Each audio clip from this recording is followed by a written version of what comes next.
My cabin sat where the logging road gave up and turned into nothing more than a pair of ruts stitched through fern and pine needles.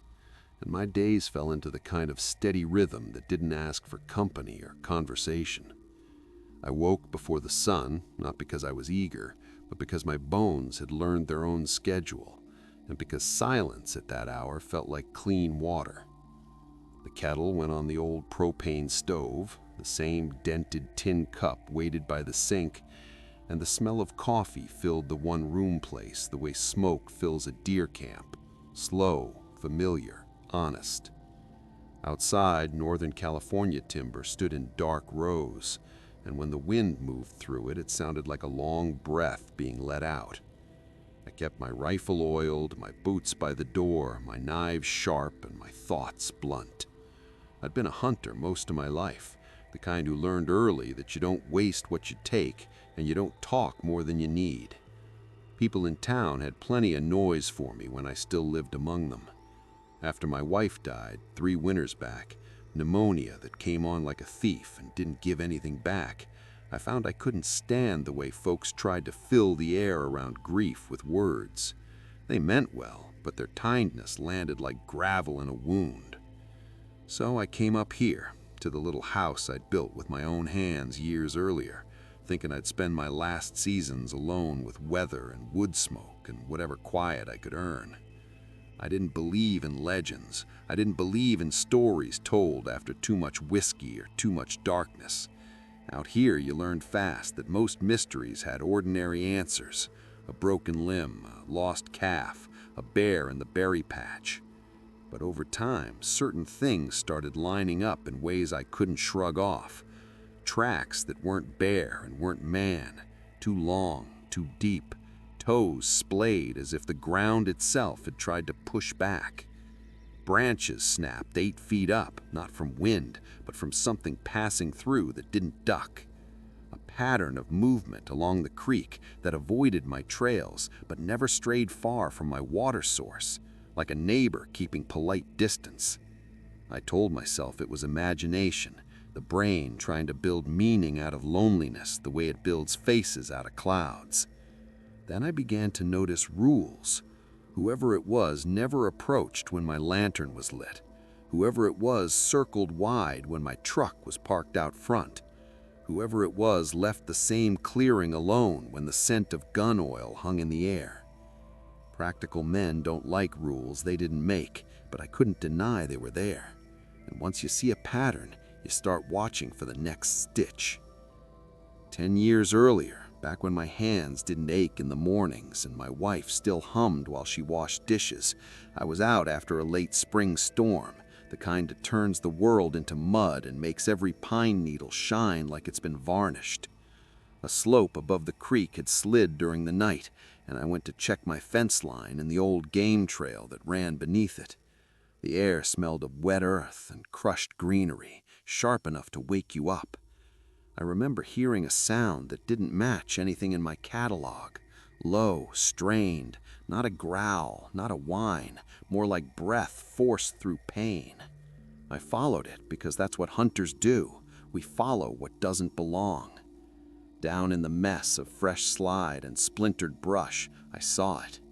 A young one, bigger than any man I'd known, but not full grown, half buried in mud and broken branches. One leg was pinned under a small log, and there was blood darkening the fur along its thigh, not pouring, but enough to tell me it had been there a while.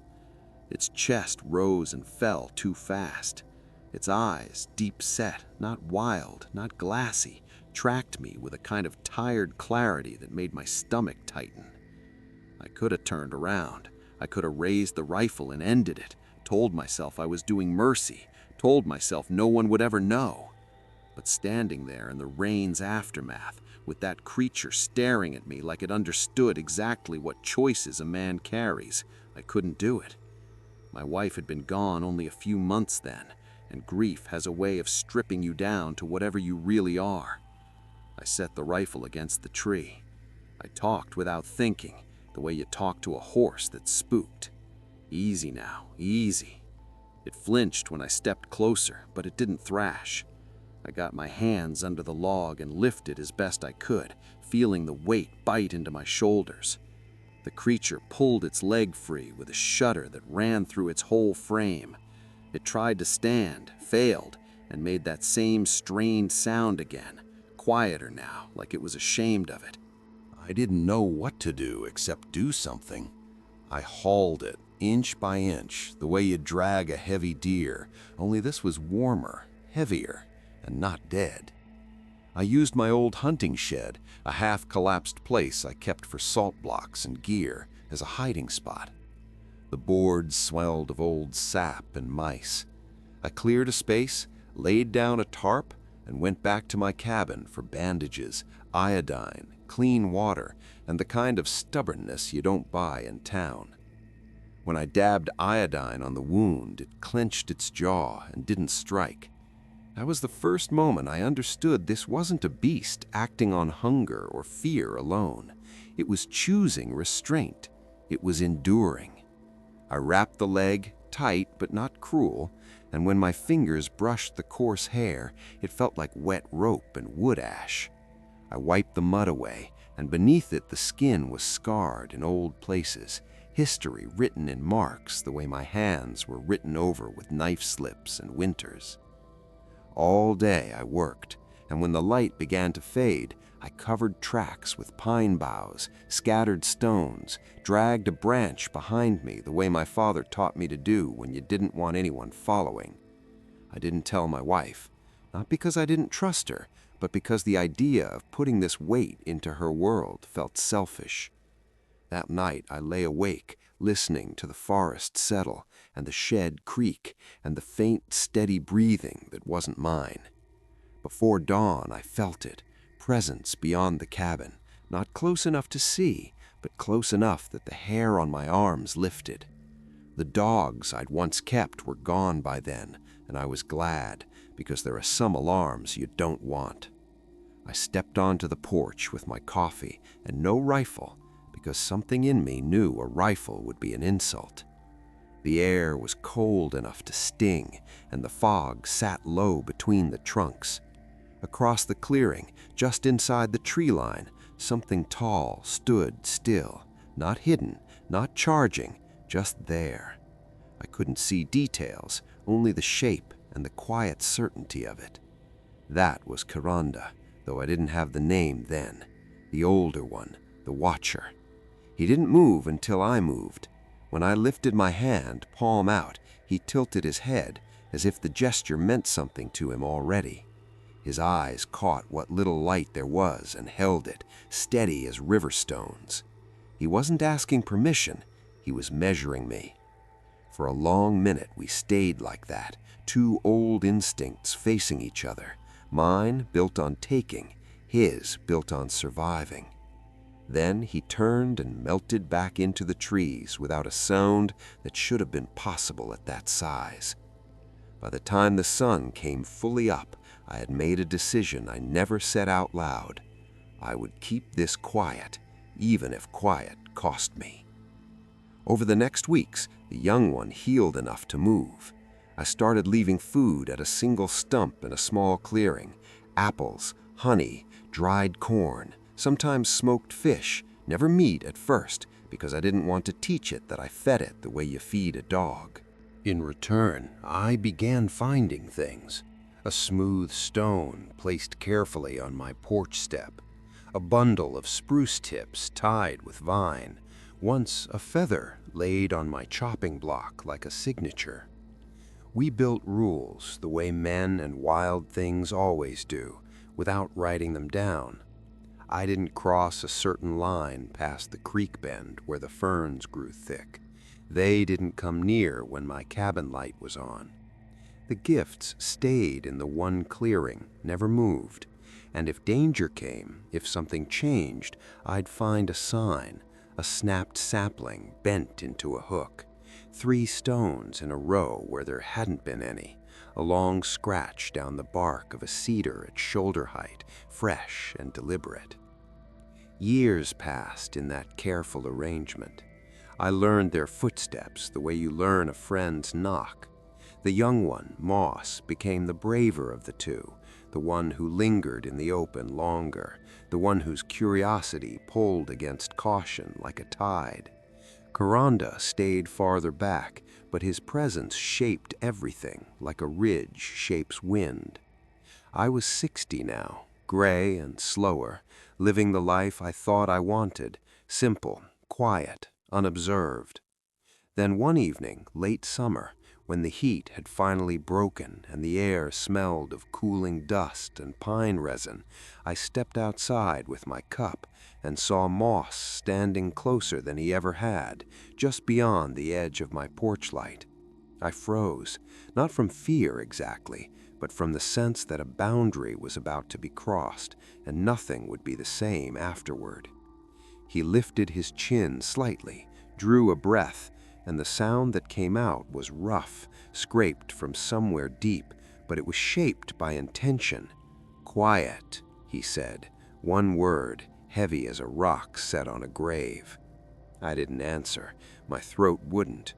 He watched me a moment, then added, slower, as if placing each piece carefully, "People, loud, no here." His hand moved toward the trees, then to the ground, fingers spread. "Forest, remember." Then, and this was the one that landed hardest, he angled his head toward me, and his voice softened, almost resigned. "You, alone, dry tree." I felt my grip tighten on the cup until the metal rim bit my fingers. The porch light hummed above us, and somewhere down the slope an owl called once, impatient. Moss didn't step closer, didn't ask anything more. He just let those words hang in the space between us like smoke. I wanted to tell him he was wrong, that I wasn't alone by choice, that my wife's name still lived in my mouth even if I didn't say it. But the truth was, I had been standing like a dry tree for a long time, and he'd seen it from the shadows. Before I could find any reply, he turned his head sharply toward the dark, listening. The next morning, I found fresh boot prints near the creek, deep tread, not mine, and a bright blink of metal farther up the ridge where no metal belonged, and above the canopy, faint as a mosquito, but steadier, the rising whine of a drone. I stood there with damp soil under my nails, looking at those signs, and I understood someone else had started smelling what I'd hidden for 10 years, and the forest, for all its memory, wasn't going to be able to keep my secret by itself anymore. Time doesn't move the same way in the back country as it does in town. It doesn't march, it drifts. And then one day you look down and realize you've been living inside a pattern for years without noticing the seams. Those first 7 or 8 years after I pulled Moss out of the mud were like that. Quiet years that felt endless while I was in them, and then suddenly were gone, stacked behind me like cut rounds in a woodpile. At the start, I tried to keep my old habits, because habits are a kind of armor, and mine had always been built out of steel traps, well-worn trails, and the simple math of taking what you needed to make it through winter. But you can't share a forest with neighbors you respect and keep acting like you're the only one who lives there. I stopped setting snares first, not out of some grand moral awakening, but because I noticed how Moss would linger at the tree line on mornings after I'd checked a trap, his posture tight and watchful, like he was counting my hands. One afternoon, I found a rabbit in a snare, still alive, eyes wide and shining, and I stood there longer than I ever had, hearing my own breath in the cold air and thinking about how pain echoes out here, even when no one is watching. I let it go, then took the whole mess down and walked home with the wire coiled in my fist like a confession. After that, I hunted less and more carefully. I still carried a rifle because an old man alone needs a way to be taken seriously by the world, but I shifted toward what felt cleaner, fishing the creek in season, taking one deer late in the year and using all of it, and relying more on stored beans, cornmeal, and what I could grow in a rough patch behind the cabin. When I left food for them, I learned quickly that meat wasn't the language that built trust. Moss would accept smoked fish sometimes, but what changed him, what brought him closer by inches over months, was honey, apples, and grain, things that didn't smell like blood or dominance. The stump in the clearing became our mailbox, and I came to recognize their replies the way you recognize handwriting. A smooth river stone placed precisely in the center meant all was well. A bundle of fir tips meant weather was turning. Once, after a harsh windstorm, I found a strip of bark laid across the stump like a warning not to go up the ridge. Even my evenings changed. I used to keep a small radio on low after dark, mostly for the comfort of voices that weren't mine. But I noticed how the forest felt different when it played. Birds stayed quieter longer in the mornings, and whatever moved out there moved wider around my cabin. One night, Moss stood at the edge of my yard, head angled as if the sound hurt him, and he made a short, unhappy breath through his nose. I clicked the radio off, and the silence that followed didn't feel empty. It felt like a door closing against a draft. After that, I learned to sit with my coffee and the crackle of the stove and nothing else, letting my thoughts settle like silt instead of being stirred up by other people's talking. I didn't see them often up close, and that was part of why it worked. This wasn't a friendship that lived in handshakes and visits. It lived in distance honored. Maybe 5 or 6 times a year I'd catch Moss in the open, crossing a gravel bar at dawn with a careful, long stride, or standing among the manzanita watching my cabin from where the shadows kept him safe. Kuranda I saw even less, but his influence was always there, like the weight of a mountain you don't look at every day but still feel. I saw the two of them together in winter once, moving along the ridge in single file, and behind them smaller shapes, juveniles, light on their feet, staying close to the older one's path, as if they knew the world could swallow them if they strayed. Moss would lift a hand sometimes, palm down, a steadying gesture, telling the young to stay low, stay quiet, and it hit me then that caution wasn't just fear for them, it was responsibility. The first time Kuranda spoke to me, it wasn't like Moss's rough word in the porch light. It was farther off, one evening when the air was still and cold, and the last pink light was fading behind the trees. I'd left a sack of apples and a jar of honey at the stump, and as I turned to go, a sound came from the tree line, low, clipped, shaped like language without the softness of human vowels. Moss stepped into view, and behind him, deeper in shadow, Kuranda's eyes caught the last of the day like dull amber. Moss looked at me, then toward Kuranda like a son checking whether the father would approve, and then Kuranda spoke again, slower, and Moss repeated it with simpler words I could catch. "Houses, full," Moss said, and Kuranda's voice murmured behind him like wind through a crack. "People inside, empty." I didn't know what to do with that, not right then, but it stayed with me, especially when I drove into town once a month for supplies and saw couples sitting in diners with their faces lit by little screens, thumbs moving, eyes nowhere near each other. Over the years, Kuranda offered more of those blunt observations, always in fragments, like he was dropping stones in my path to see if I'd trip or build something with them. He gestured once toward my old flip phone when I had it out to check service, then toward my eyes, and then made a motion like pulling something away. Later, Moss tried to translate in his rough way. "Light in hand, take eyes." Kuranda talked about land, too, but not with the words a farmer would use. He'd scrape at the dirt with a stick, drawing one tall, messy line, then a wide, flat smear, and then he'd look at me like I should understand. Moss would say, "One grass, only." and then wave his arm at the forest as if to say the opposite was the truth. Many things living together, none of them owning the whole ground. And then there was the weather. I'd lived in these woods long enough to know seasons like you know family members, by their moods and their smells, and even I could tell things were shifting. Springs came earlier, the creek ran lower by late summer, and winters, when they came, felt thin, like a blanket worn down to threads. Kuranda would stand at the edge of the clearing and sniff the air, then shake his head once, slow. Winter. Wrong, Moss would say. And there was something in his voice that wasn't fear exactly, more like the tired recognition of an old problem that keeps getting bigger.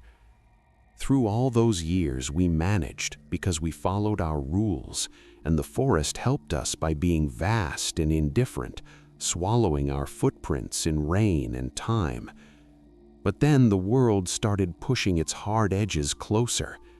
It began with little things.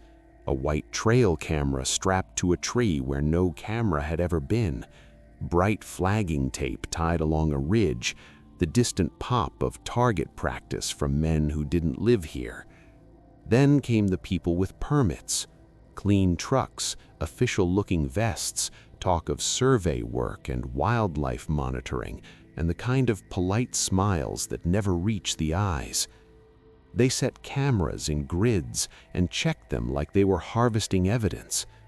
Drones came next, high and whining, moving with purpose over the canopy, and once I saw one hover above the creek bend as if it knew something was there and wanted it to force it into the open. The old ways of hiding, no lights, no paths, no tracks, felt suddenly like trying to stay dry in a storm by holding up a leaf.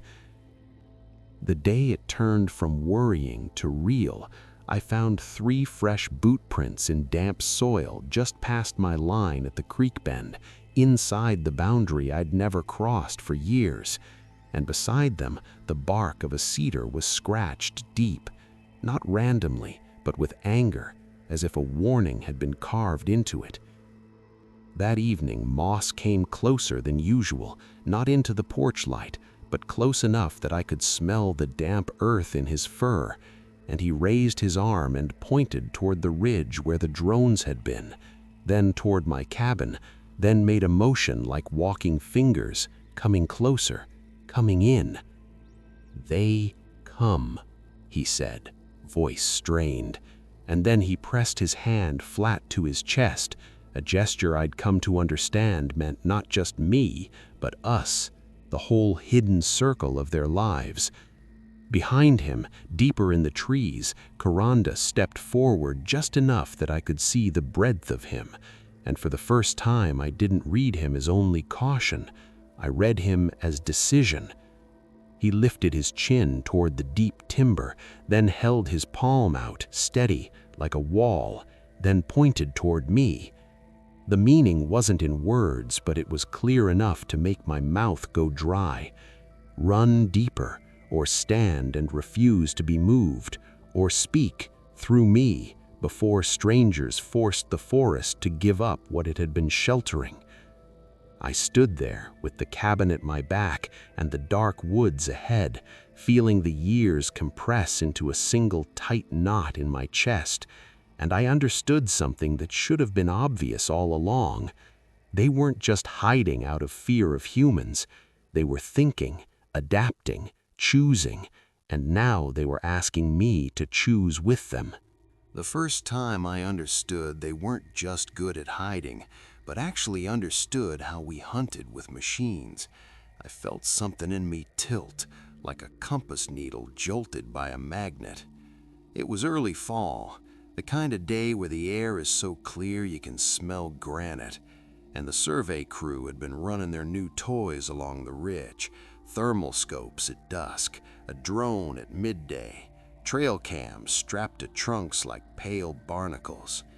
I watched from a distance the way I always did, tucked behind a screen of fir and manzanita, and I expected Moss and Kuranda to simply go deeper, to vanish in the old way. Instead, I saw them move like chess pieces. They never crossed open ground when the drone was overhead. They kept under the thickest canopy, not for shade, but for cover. And when they had to cross a gap, they timed it to the moment the drone angled toward the creek and the wind carried its whine away. Later, when I followed their line at a safe distance, I noticed their prints were wrong in a way that told me everything. Not deep in mud, where a heavy body naturally marks the earth, but placed on stone and hard-packed duff, stepping where a man would choose to step if he didn't want a clear track. Once at dusk, I saw Karanda pause at the edge of a clearing where a camera faced, and he didn't just avoid it, he changed the whole flow of the group like he'd pictured the cone of vision in his head. He led Moss and the smaller ones in a slow arc behind a stand of cedar, using trunks as blinders, keeping their bodies out of any straight line a lens could capture. It wasn't instinct, it was comprehension, and that realization carried a strange weight, because if they could understand our tools, then they could also understand our intentions, and that meant they'd been reading us more clearly than we'd been reading ourselves. A few nights later, Moss came to me the way he had once before, close enough that the porch light turned the wet sheen of his fur into something almost bronze. I didn't invite him nearer. I didn't step back. I just stood there with my hands visible, feeling my pulse in my fingertips. The forest behind him held its breath. He listened first, head tilted as if he could hear thoughts the way he could hear owls. Then he spoke, halting but deliberate. "People, come," he said, and the word "come" sounded like a stone dropping into a well. He pointed toward the ridge, then toward my cabin, then touched his chest with the flat of his hand and moved it outward, a gesture that meant not only us, but all of them, all the hidden lives threaded through those trees. Then he pointed to me, held his hand between us, palm down, steady. "You bridge," he said. Bridge.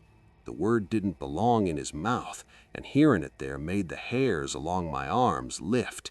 He drew in a breath, and I could see the effort it took to shape the next thought. "Hide, small," he added, and he spread his hands as if measuring a space that used to be enough and wasn't anymore. I'd spent years thinking of myself as the one with the burden, the one carrying their secret like a heavy pack. In that moment, the pack shifted, and I realized I wasn't the keeper of anything. I was a piece on their board, a useful one, maybe, even a trusted one, but chosen because they needed a way across a gap that was closing fast.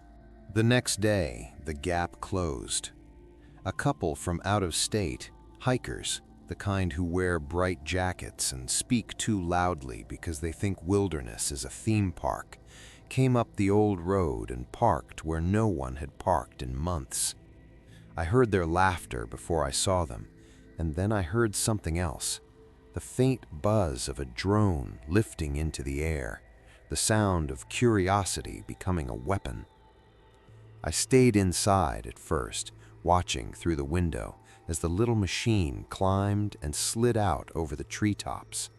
It hovered near the creek bend, dipped, rose again. Then, for a heartbeat, it tilted toward the ridgeline, where I knew moss sometimes crossed at dawn. A shadow moved there, not a full body in open light, but a silhouette breaking the line of the trees, too tall, too broad, and it lasted only a second before it dropped back into cover. The drone hesitated, as if its operator had felt it too, and then it darted forward. Later, when the hikers finally left, I drove into town for feed and salt and listened to the chatter I'd been avoiding. The clerk at the hardware store mentioned something big up by the ridge, grinning like it was entertainment. A man by the coffee pot said he'd heard about a weird thermal hit on someone's camera. By the time I got back up the road, my stomach felt tight, and not from age. 2 days later, a group arrived with better equipment, a mix of official-looking vests and eager faces, and they set up like they planned to be there a while.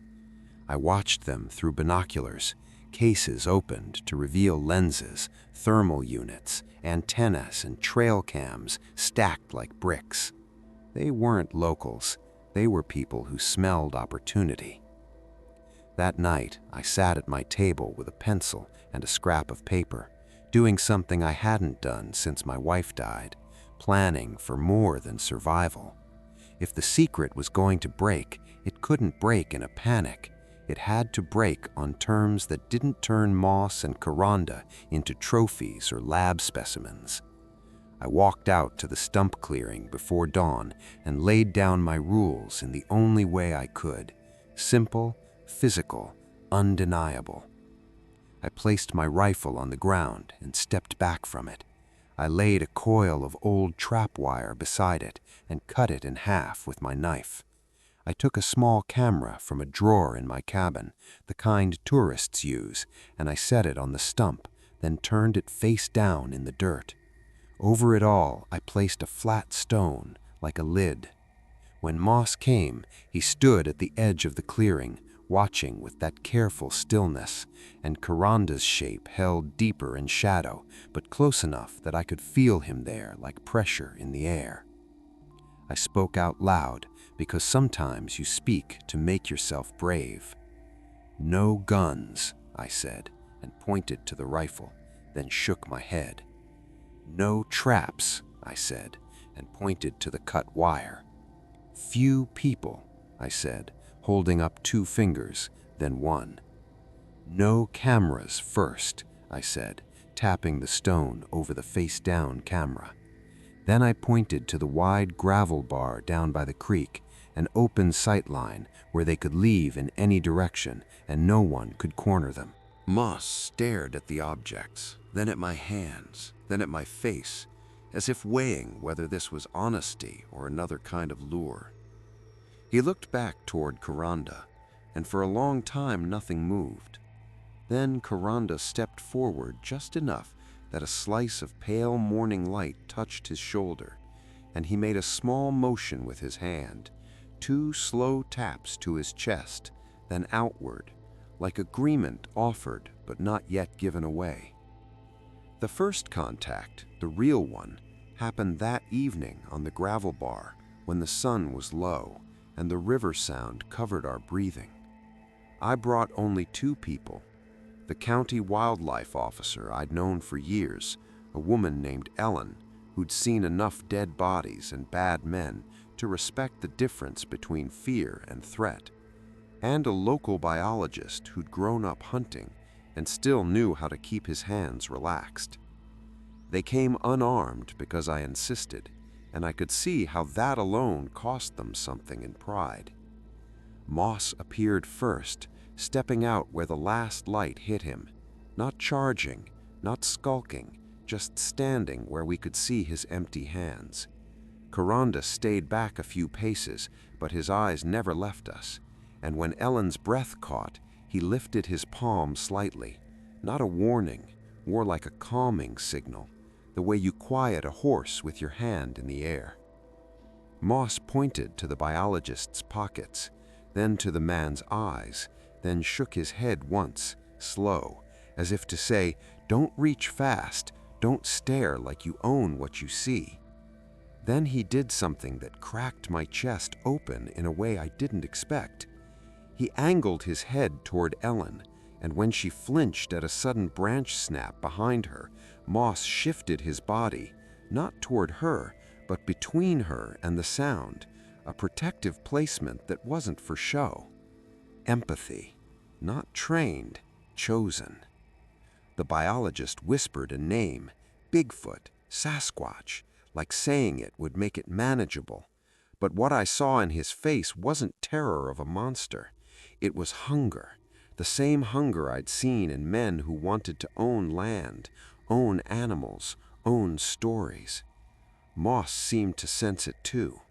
He held out his hand, palm up, then curled his fingers inward once, a gesture like slow, wait, earn.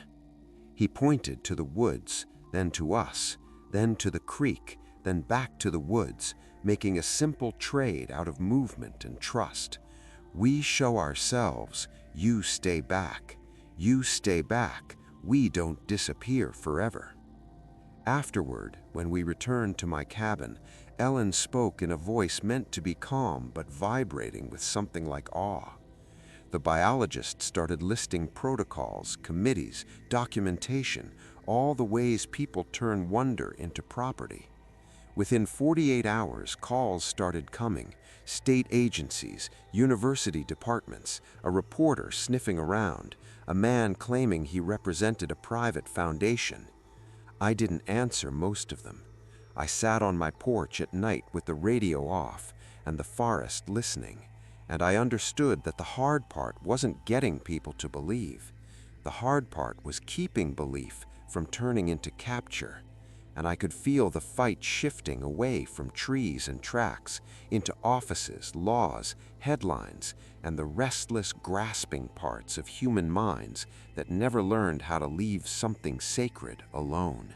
Once the first controlled meeting happened, the forest stopped being just my home and became a headline waiting to happen. And I learned fast that when something rare surfaces in the human world, the first hands to reach for it are rarely gentle. I was 60, a solitary hunter with a cabin at the end of a dead road, and overnight I became a problem that everyone wanted to solve in their own way. Half the people who heard the story called me a liar because it was easier to mock an old man than to rearrange their understanding of the world. The other half treated me like I'd discovered a vein of gold on public land. They asked where exactly, how many, how close, as if location and numbers were the only language they knew.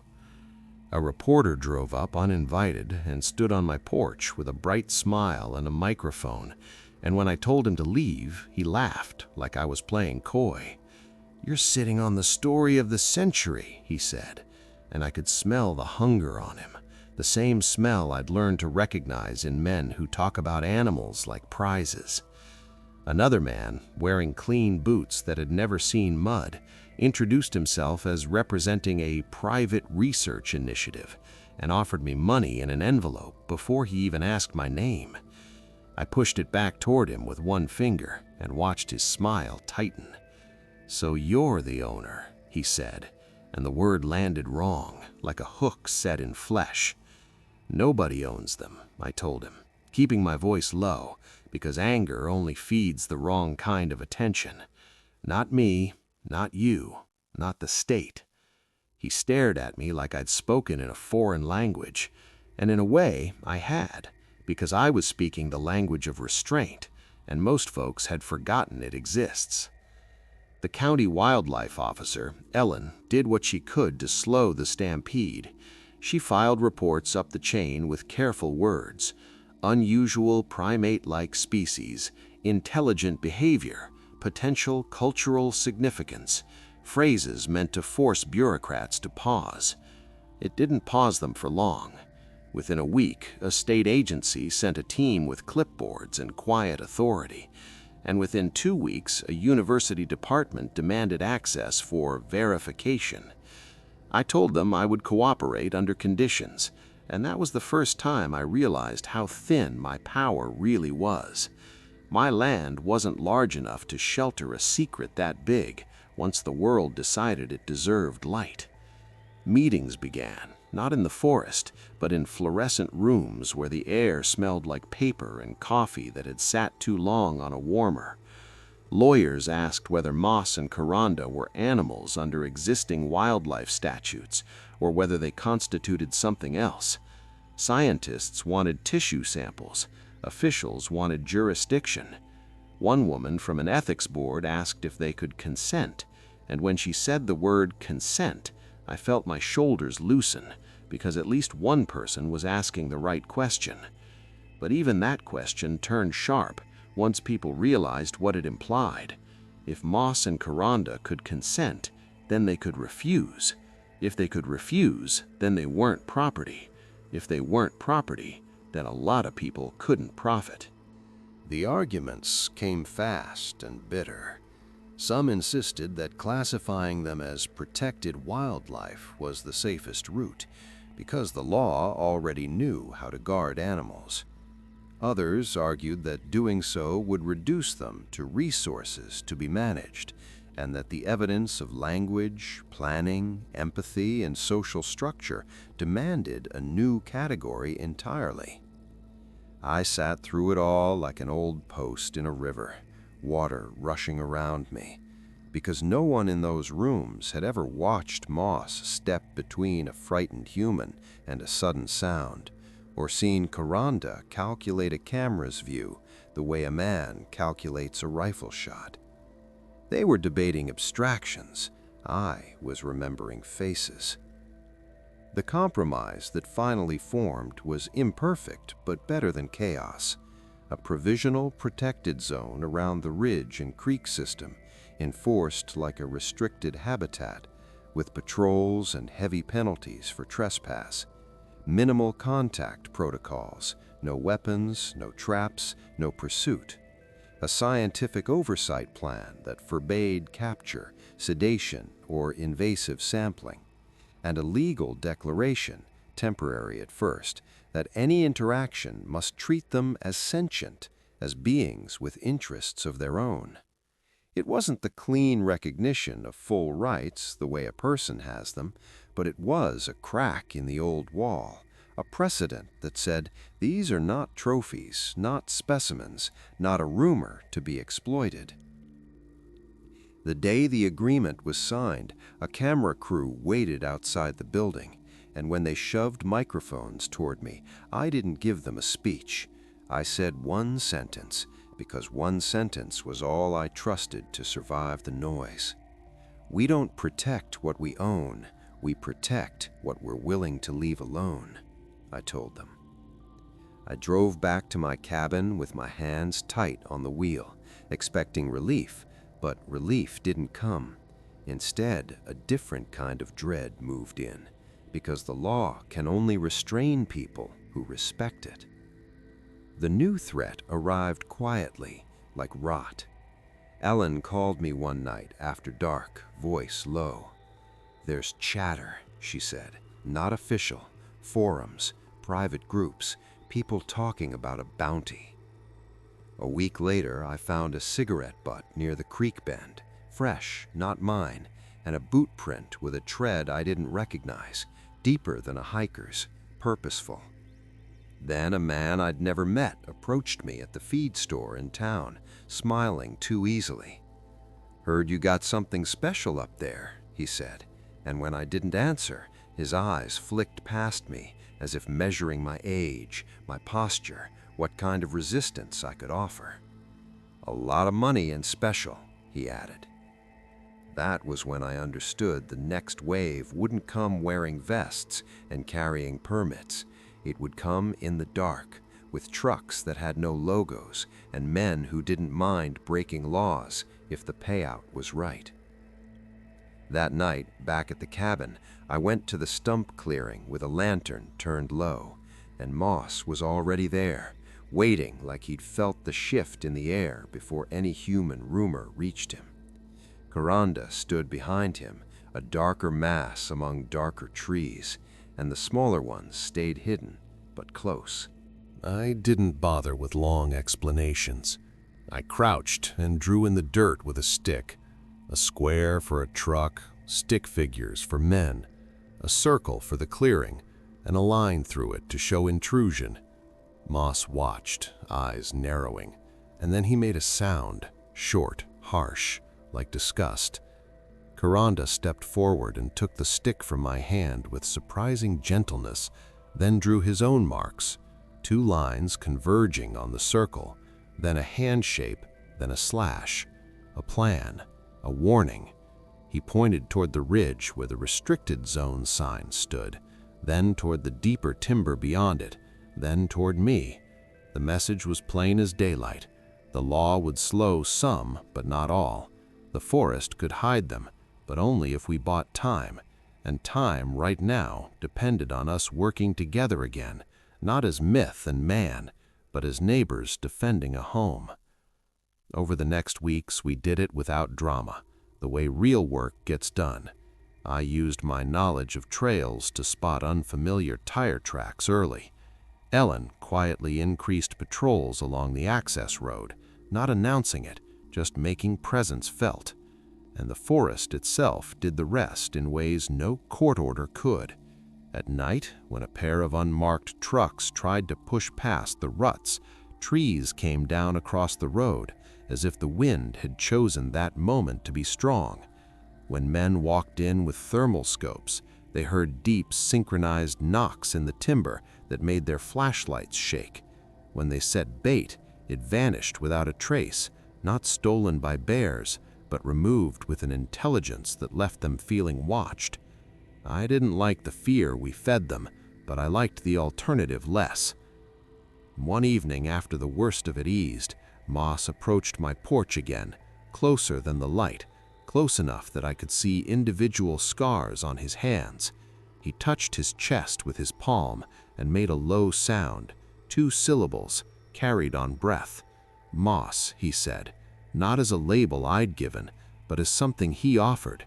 Then Karanda stepped forward, did the same, his voice deeper, older, and the sound of his name rolled like distant thunder. Karanda. Their eyes held mine, waiting. I swallowed, feeling something tighten behind my ribs, and I said my own name the way you say an oath, not a greeting. John, I told them, not because they didn't know it already, but because speaking it there, between my porch and their forest, made it a promise I couldn't take back. Years went on after that, quieter again, though never as simple as before. I aged, the way all men do, more slowly than I wanted and faster than I expected. I watched seasons shift, watched springs come early, watched the creek run lower, watched the young ones in their hidden family grow taller and surer on their feet. Sometimes, on winter mornings, I'd find a smooth stone on my step or a bundle of spruce tips by my door, small acknowledgments that the alliance still held.